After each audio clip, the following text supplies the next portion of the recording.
Thank you for joining us on Studio G. My name is Rian Shappy. And I'm Jonathan. Happy National Oreo Day, whether you like thin or double stuff.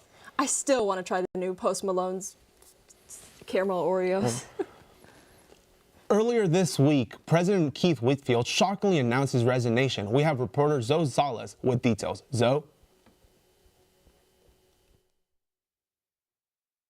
It was just last spring when President Keith Whitfield signed a contract for another 4 years here at UNLV.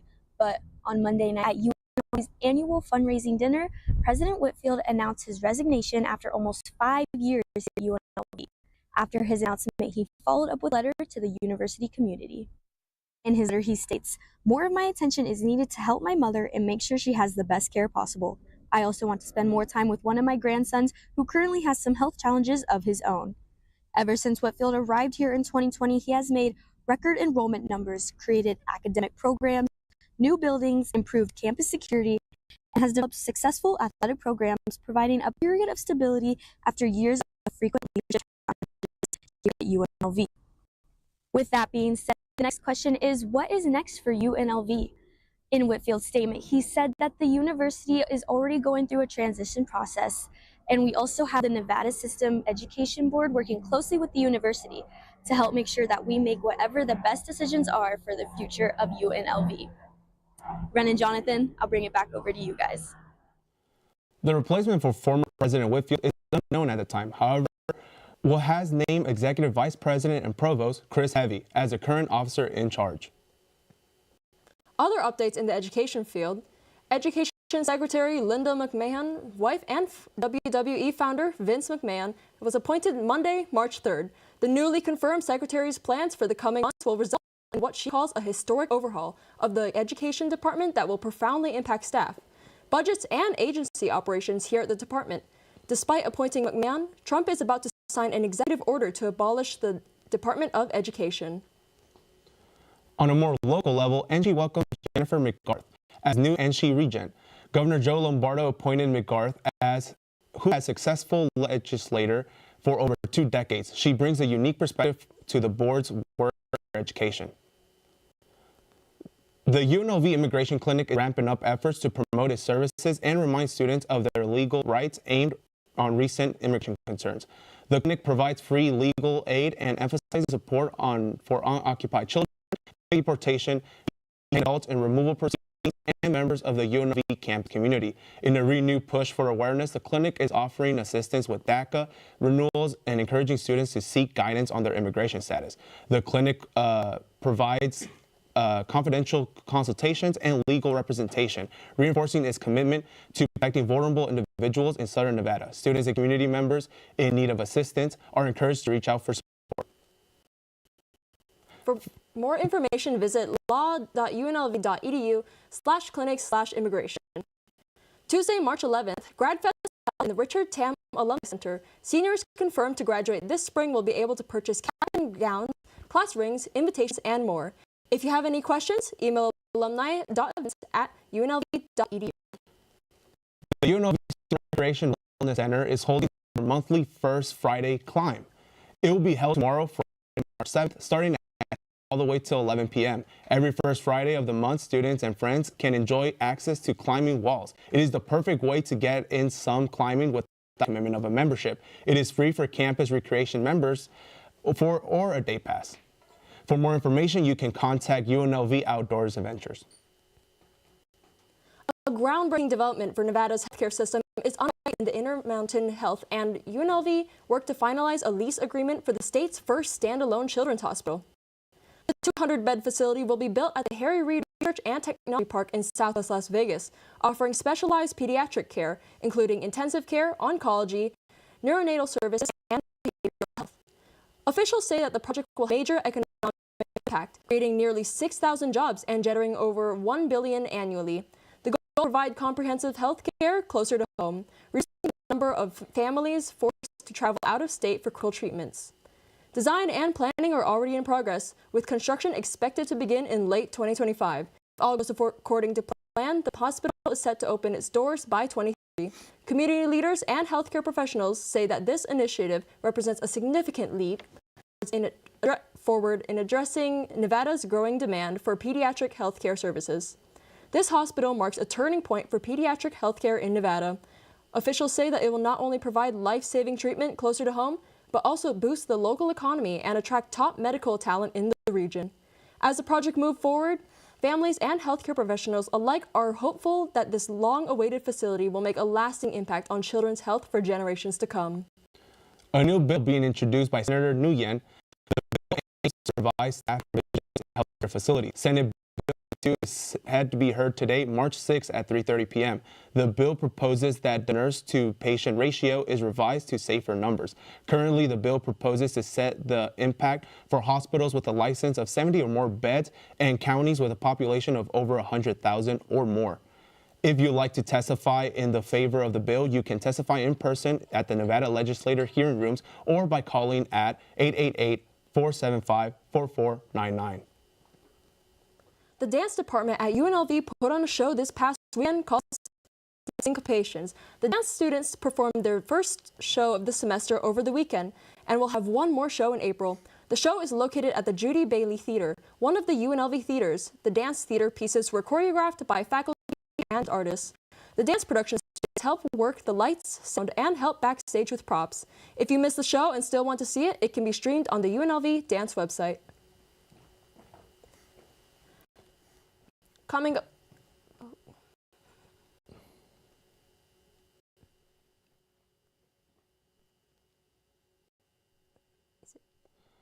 Coming up next, Trump addresses to Congress what you need to know about Trump's plans for the future. Plus, who won, who lost, and who swept them all. A recap of the Oscars and more after the break.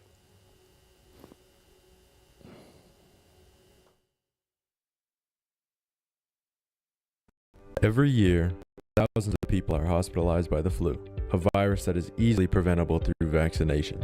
The virus transmits through any close contact, so getting your shot is the first step in stopping the spread. The more people that get the vaccine, the less likely it becomes for you to contract and infect others with the virus. With flu season in full effect, there is never a better time than now to get your flu shot.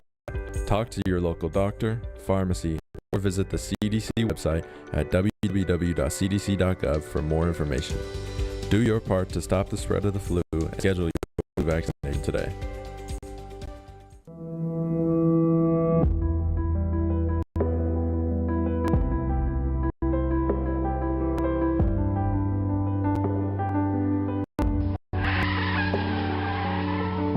Every 7 minutes, a pedestrian is killed due to impatient and reckless driving and careless walking. For everyone's safety, don't be reckless. Watch the road. In today's world, getting to know your neighbors isn't just about being friendly, it's about keeping your community safe. Building strong connections with those around you creates an extra layer of security. Neighbors who know each other can help prevent injuries by noticing when something seems off. And when natural disasters strike or emergencies arise, those same connections can make all difference. Getting to know your neighbors isn't just about community, it's about safety support. Take some time today to get to know your neighbors. You never know when you might need each other.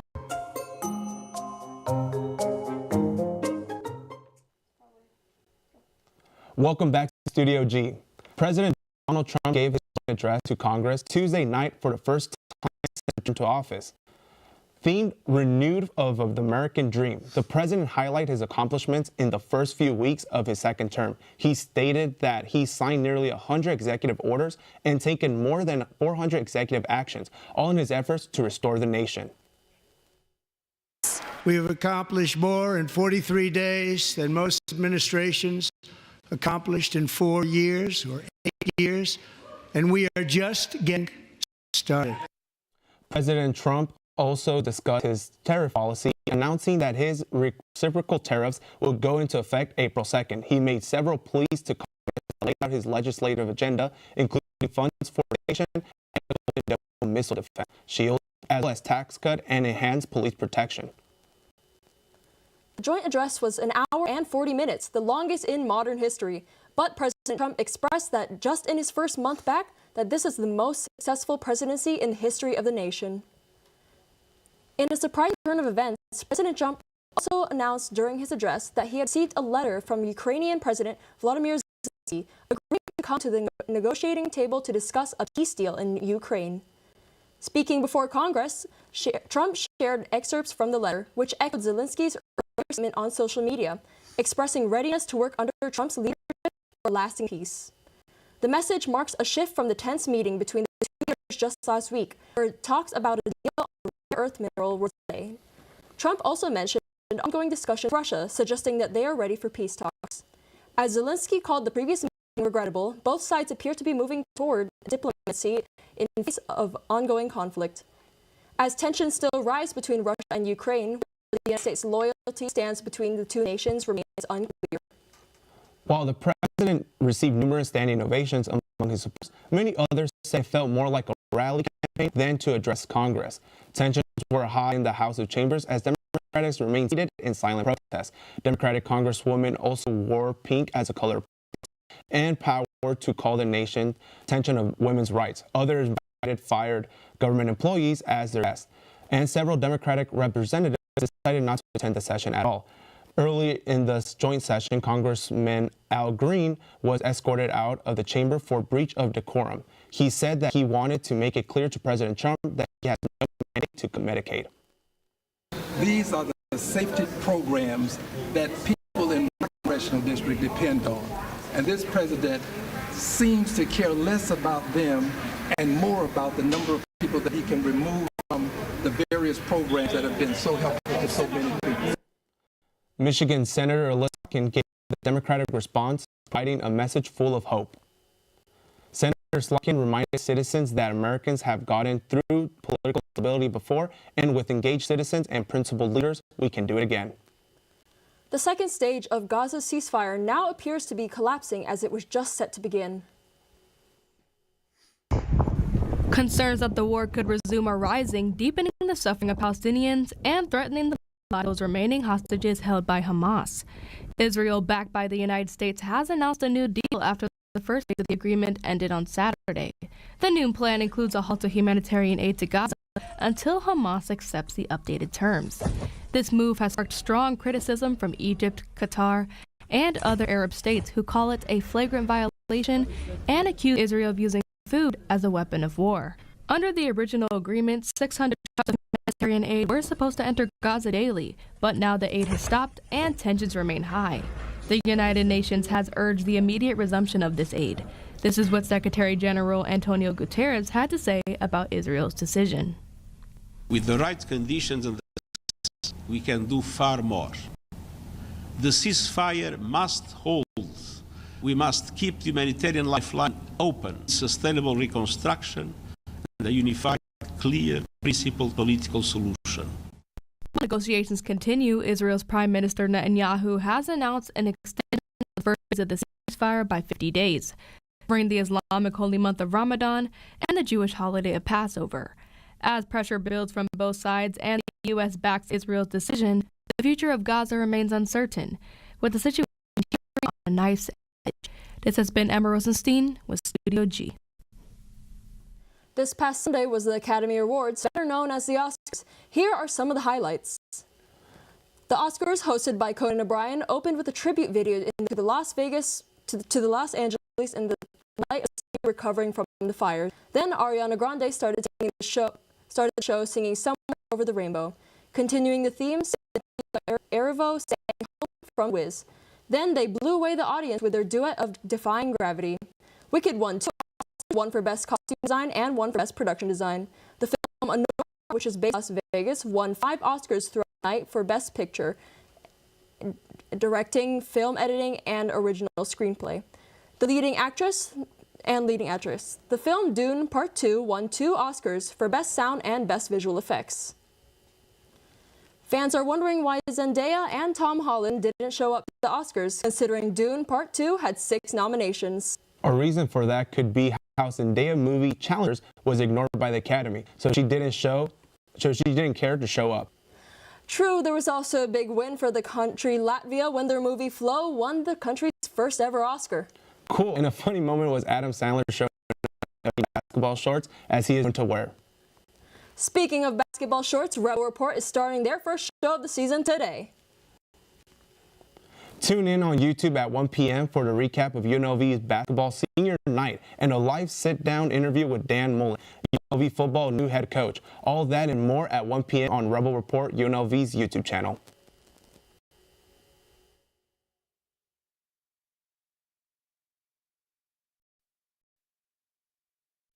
Driving is more than just a fine.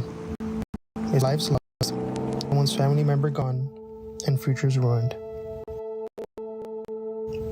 One choice can lead to a lifetime of regret. Are you willing to pay that price and ruin someone's life? If you drink, find a safe way home. Let others, because no amount of fun is worth losing life.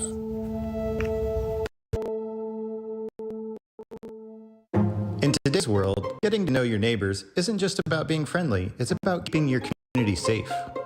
Building strong connections with those around you creates an extra layer of security. Neighbors who know each other can help prevent intruders noticing when something seems off.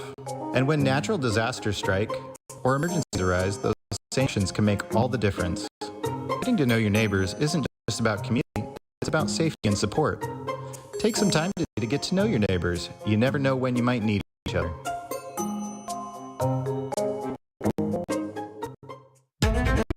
The world is predicted to generate at least 220 million tons of plastic waste in the year of 2024.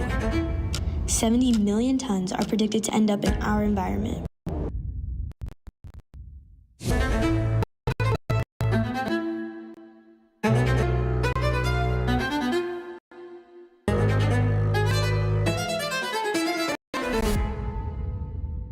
It's not hard to do. Recycle. All right, welcome back to Studio G. I'm Evan. I'm here for the weather. As you could tell on the way to school or on your way to your class, it's not a very nice day today. It's going to be 55, very cloudy, very windy. You might want to bring out the jackets. Not quite get out the umbrellas yet. The rain's going to be coming later tonight. Valley temperatures, we're looking at North Las Vegas, Sunrise, and then down here, Henderson, Boulder City. They're a little bit warmer than the rest of the valley, like Vegas, Enterprise, Summerlin. Typically, because the closer you get to the mountain, it gets a little colder, a little wetter, and then as you get towards the desert, it gets a little drier, a little hotter. It's only a few degrees, so it's not anything kind of crazy. And then on campus, the high temperature is going to be about 58. It's not very high. Like I said, bring out the jacket. It's going to happen at around 2 p.m. today. So you have a little bit of time, but not much to keep warming up. Sunset time tonight is at 5:40. We're inching closer to that 8 o'clock, 7:30 sunset for summer, but that means triple-digit temperatures, of course. 7-day forecast, it's going to be a little rough to start the week. As you can see, Thursday, there's a pretty bad wind advisory. This will go into tonight at 7 o'clock, and then the wind will carry over Friday, Saturday. Sunday is going to be pretty nice. It's not going to be anything crazy. Monday is going to be the hottest day of the week. It's going to be pretty warm, but it's not going to be too bad. Tuesday, same thing. A little bit of showers into the night and into Wednesday, but nothing too crazy. That's going to do it for the weather this week. I'm going to send it back over to the desk. Thanks, guys. Thank you, Evan. Coming up next, how the American economy is affecting college students. Who needs textbooks when you can just Google everything, especially trying to figure out how to pay rent? Reporter Jalen Delos Reyes has more. Thanks, guys. There's been a lot of changes going on with our economy ever since President Donald Trump has entered back into office. But the main question is how is it affecting our college students? Students are already dealing with new government policies on student loan forgiveness, cost of living, and the rising cost of tuition. It was recently announced that the Trump administration is no longer accepting income-driven repayment application plans online for some financial aid programs. I feel like that's like a big deal for me personally because I rely a lot on student loans. But now, the more I think about it, I'm like, oh wow, I use a lot of student loans to help me go through college. So it is a little scary. It does have me rethink a lot of things and like me have to consider more scholarships and everything. Like last semester, I feel like it was really difficult just because I did lose a little bit. I lost one scholarship that really held up payments for school. I know that there's probably a lot of resources here to help with it. I mean, like, I think the best answer, like, you would want to hear is, like, yes. But, I mean, I feel like a lot of people's cases, they don't really want to ask for help, or they don't really want to, like, go out of the way to do something, or, like, ask someone who could help or anything. As the economy shifts, so must the conversation for student support and financial stability. Will colleges and universities establish new ways to ease the burden? That's all for me. This is Jay reporting for Studio G. Back to you guys at the desk. Thank you, Jalen. UNLV Future Latinos in Medicine are holding a blood drive today. March 6th from 11 a.m. until 3 p.m., the UNLV FLM Bloodmobile can be found along the Alumni Walk. Help contribute to life by donating blood. Walk-ins are accepted, and all donations received will help to earn points for Team UNLV in the 2025 Corporate Challenge. Big news for music lovers. Dre has just released his new album, Some Sexy Songs for You, featuring Party Next Door that's already topping music charts. With 21 songs packed with smooth melodies and catchy beats, you can stream it now on all music platforms. But that's not all. The creator's Chromacopia World Tour will be here in Las Vegas at the MGM Grand Garden Arena tomorrow, March 7th, with special guests Lil Yachty and Paris, Texas. The doors open at 6:30 p.m. and the show starts at 7:30. Tickets are selling quick, so grab yours before they're gone. Exciting news for all breakfast lovers. In Summerlin, a new Broken Yolk Cafe has officially opened and it this past Monday. This new location gives fans in the west part of Las Vegas a closer destination for their breakfast faves. The grand opening has a hit on Monday morning, where was a ribbon cutting ceremony and a consumer April Becker photo opportunities, giveaways, and of course, delicious food. The Summerlin location opened 7 a.m. to 2 p.m. on weekdays and 7 a.m. to 3 p.m. on weekends. It's a new breakfast home that you won't miss. Banner transition. Well, I'm looking forward to going there. I hope it's really great. I heard so many great things about it. Wow, all that talk about broken yolks made me hungry. Well, today is National Oreo Day, so make sure to enjoy a sweet treat and enjoy a pack of Oreos today. Thank you for joining us on Studio G. My name is Jonathan. And I'm Shappy. Be sure to tune in for more news.